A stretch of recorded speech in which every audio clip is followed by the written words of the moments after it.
Okay, for this video, this is another property of exponents, and this is when you have the same base. So basically, you got to remember you got a to the m times a to the n. When the big number is the same and you're multiplying, all you do is a to the m plus n.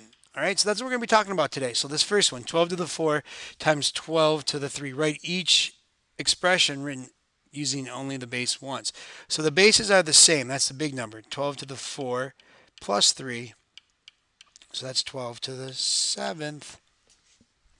Now this one, bases are the same. So I got negative 5 to the negative 2 plus 7. Negative 2 plus 7, well, that's 5. So that's negative 5 to the 5th power. Make sense? That's easy enough. All right.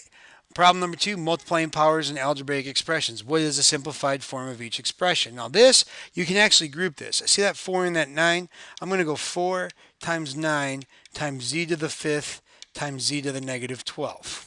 All right. So 4 times 9 is 36. And since z is the number, I'm going to go 5 plus a negative 12, which gets me to negative 7. All right, so I can add those little numbers together. On this one, I'm going to organize it as 2 times 9 times 3 times a squared times b to the 4th. Okay, so 2 times 9 times 3, that's 18 times 3. And 18 times 3 is, that's 24. 3, that's 54, right? So 54, the a is like a 1. So a plus, or 1 plus 2 is 3, so a cubed b to the 4th. So these are the two problems, 1 and problem 2. Go ahead and do the guidance and see if you got it.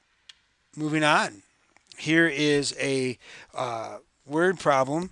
It says at 20 degrees Celsius, one cubic meter of water has a mass of about 9.98 times 10 to the 5 grams. Each gram of water contains about 3.34 times 10 to the 22nd molecules of water. About how many molecules of water does this droplet of water show below contain? Now it says the volume is equal to 1.13 times 10 to the negative 7 meters cubed. There's a lot there. Now this one's kind of complicated, but you got to think about, they want to know how many droplets of water you have. So the volume of this thing is 1.13 times 10 to the negative 7 meters cubed. So I'm going to go ahead and I'm going to go with that. I'm going to go with, I got 1.13 times 10 to the negative 7. All right. And then this is meters cubed. So this is cubic meters. That's my volume. But I'm going to take how much space it takes. I'm going to multiply that by, now, 1 cubic meter, according to this thing, says that 1 cubic meter has a mass of 9.98 times 10 to the 5 grams. So I'm going to do 9.98 times 10 to the 5 grams per cubic meter. Right? That's a unit analysis.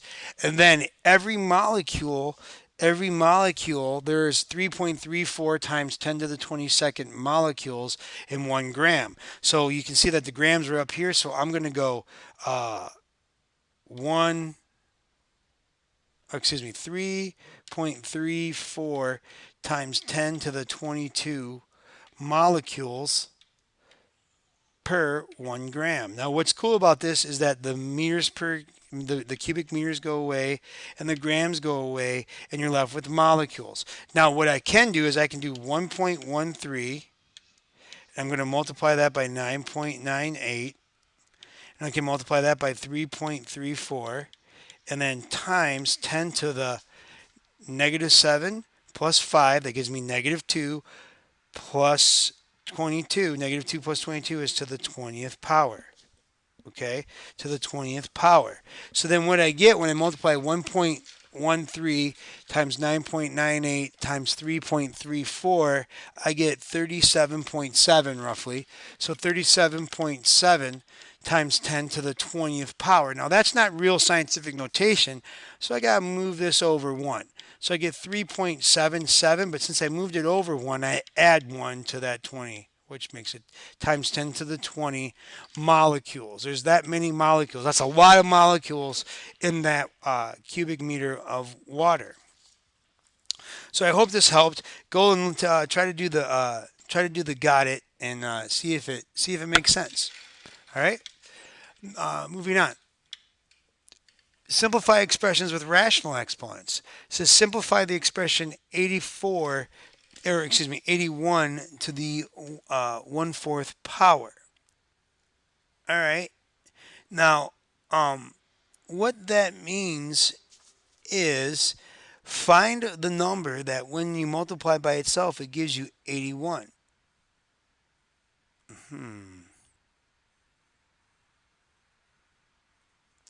Well, there's a little, let's see, to do this, the 1/4 means something crazy. It means what's like the fourth root. So, you don't really know what the fourth root is. So, let me just see if I can go about this another way. So when you have the fractional ones, here's a way to think about it. Ask yourself, what number multiplied by itself 4 times equals 81? Because that 1/4. So what number times itself 4 times equals 81? I don't know. The only thing I do know is that 9 times 9 is 81. But 9 is special. 9 is 3 times 3 times 3 times 3. And that will get you 81, right? So 3 to the fourth power is 81. Does that make sense? So if you reverse that, 81 to the 1/4 power is equal to 3. I really can't explain it besides doing what I just did. Okay? Now this one's a little different. To simplify the expression 64 to the 3/2 power. All right, now, how can the fractional exponent be rewritten? Well, you can rewrite this pretty neatly. Let me show you what I mean. So if you know how to 64 to the 3/2, I could technically write this as 64 to the 1/2 times 64 to the 1/2 times 64 to the 1/2. Do you guys agree with that? It's 1/2 plus 1/2 plus 1/2 gets you 64 to the 3/2, right? Now, if you use what we used in the last one, 64 times what number twice gets you, or what number times itself twice gets you 64? Well, technically, that's 8 times 8 will get you 64. So this is this becomes 8 times 8 times 8. Okay? So this is 8 times 8 times 8, or 8 to the third power, which if you take and you use your calculator, you take 8 to the third power, you get 512. Now I know that this is a little bit confusing because we're dealing with fractional exponents, but you know we'll get through it. The next one, problem number 6. This one says simplify expressions. So what we can do is all the rules of expressions or exponents apply. So when I look at this, I see a 2 times a 3 times a 5 times an a to the 2/3 times a to the 1/3 times a b to the 1/4 times a b to the 1/2. So what I'm going to do is 2 times 3 times 5. Well, that's 30, right? The denominators are the same, so I can just add 2 plus 1, that's 3. So that's a to the 1. And then these guys don't have the same denominator, but I can write, if I do this and I have to go 1/2, I know I can times this by 2 over 2. So I got 1/4 plus 2/4. So that's 3/4. So b to the 3/4. So if I want to polish this up, this is 30 times ab to the 3/4 power. That's about as good as you can get. So I hope you're going through and you're watching and you're paying attention. You try to do some of the got it's, and then don't forget to do the lesson check and do you understand and evaluate yourself. And I look forward to seeing you in class. And may the force be with you.